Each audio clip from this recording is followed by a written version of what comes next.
That boy don't like them there guitars. Hello, Empire. I'm Jay.geebie, and for the first time in a while, it's cold in my room. Seriously, I'm really cold. Though it could just be that I'm a pansy when it comes to the cold. But that is not my fault because people become acclimated to their surroundings. In other words, people that are used to living in cold weather are less susceptible to feeling cold than people who actually want to live somewhere enjoyable. I don't really know why I'm talking about that, but now you know.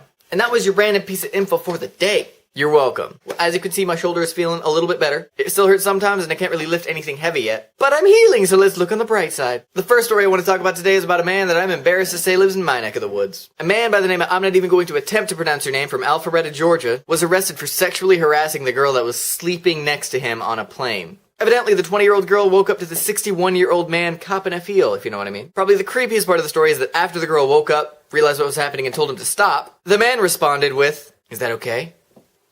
You don't like that?" Ugh.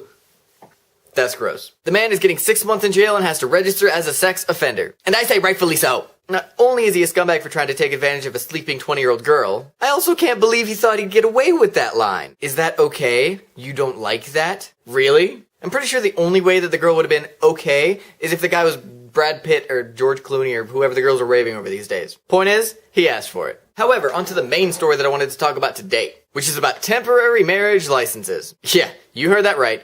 Temporary marriage licenses. So in Mexico City, the divorce rate is so high that lawmakers are jumping in and trying to change things. So they're trying this new thing, kind of like a try-it-out marriage. Since, as most people know, people that get married today have a 50% chance of being divorced in 2 years, they are proposing that at that 2-year mark, you can opt out of your marriage. So if you do end up taking the plunge, or in this case, the dip your foot in to test the waters, and 2 years later things aren't exactly going as planned, he may be not making the money he said he was going to be making, she may be not making the appropriate amount of sandwiches, whatever. Instead of having to go through a divorce, you just go back to the way things were before you were married. It's kind of like the prenup to end all prenups. But if at that 2-year mark things are going great, he's making that money and she's making those turkey on rye, you can just go about your business and the marriage is considered a success. Woohoo. Now, I'm not exactly sure how I feel about this. They say it's going to theoretically lower the divorce rate, but come on, people. Just because you're not calling it a divorce doesn't make it not a divorce. 2 people are married, now they're not. What happened? What, Hewitt?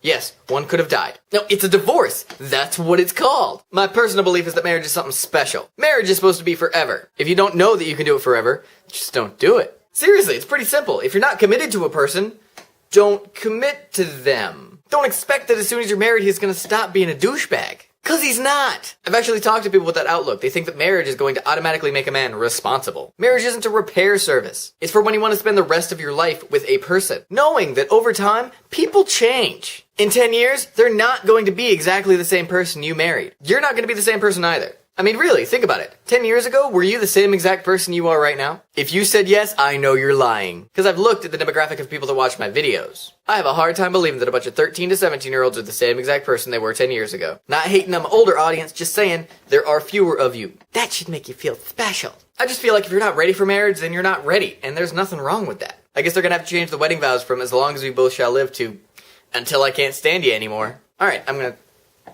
stop talking to a camera now. Comment question. What should the comment question be? And there actually hasn't been a rating system on YouTube in a long time, so I think a more accurate phrase would be, cliche YouTube phrase. Comment, like, subscribe.